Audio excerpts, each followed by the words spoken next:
Okay, guys, part 3. It's only gonna be a 4-part, so part 3. Shane is pacing across one side of the living room to the other with an untouched glass of bourbon in his left hand. I'm sitting in the chair with both my elbows on my knees with my head raised in both hands.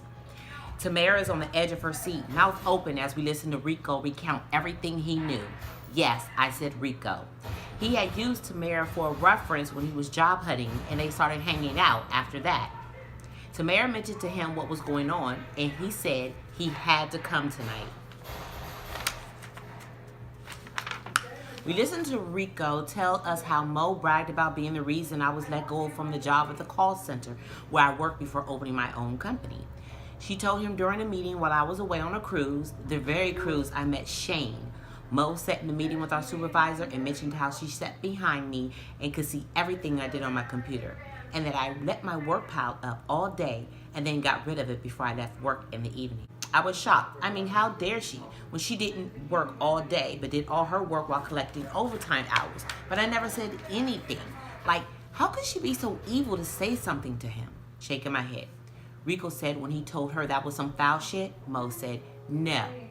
I knew just what she needed. She needed that push to get out of that job and open her own business. She had been planning since she was in college. I helped her out. It was best for her. See, one thing about Mo, she always thought that she was helping somebody out. She had like a mother type personality. So I guess she thought she was doing what was best, but in a sneaky, conniving kind of way. Oh my gosh, that bitch, I yelled.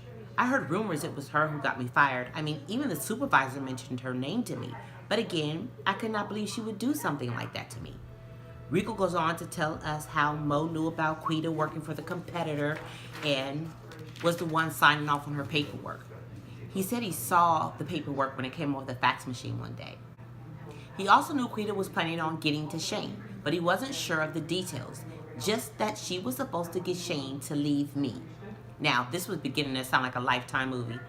Shane would never, and he is not one to believe everything he hears, so we were all eager to see how that was going to play out. We put our heads together and mapped out the perfect plan, discussed the wedding plans, and put up the guest list. I noticed there were a lot of people from the building where our office was located that I didn't know, and even quite a few of Mo's friends whom I wasn't that close with. This was done by her, just to humiliate me, but this was perfect, just perfect. Work was work. Quita was on the clock but missing from work for at least 3 hours a day. Mo always had a cover for her though. I pretended to be upset by it and tell Mo to handle it before I fired Quita, and Mo always said, just keep her until after the holidays. She has a little girl, and well, you remember how tough the holidays were.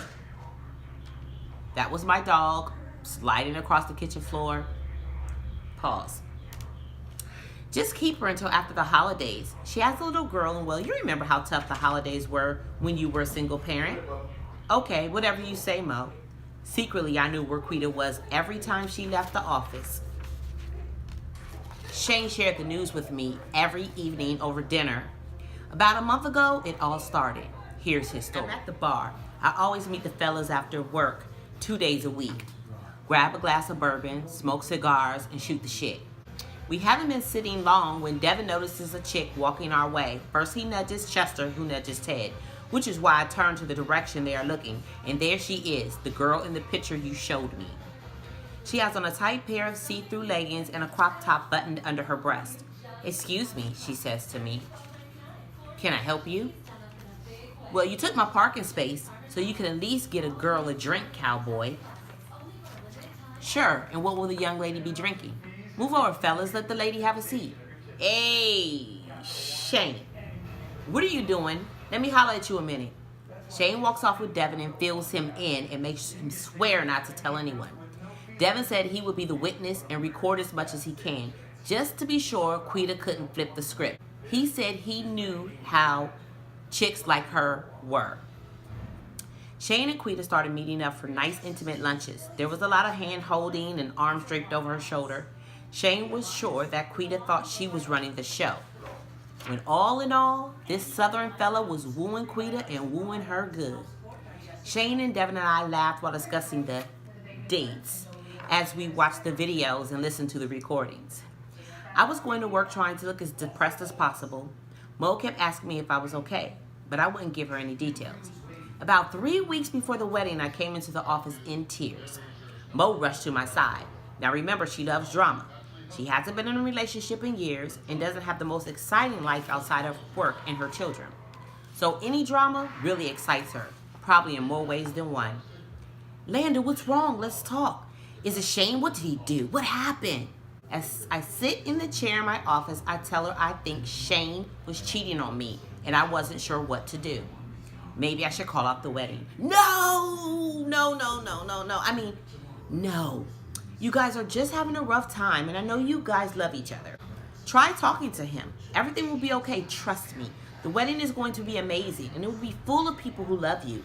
It will be your best day. Yeah, I guess you're right. Mo, you always know how to make things better. A week later, I tell her things are fine at home, and we make the final plans for the big wedding day, November 28th, which is only 5 days away.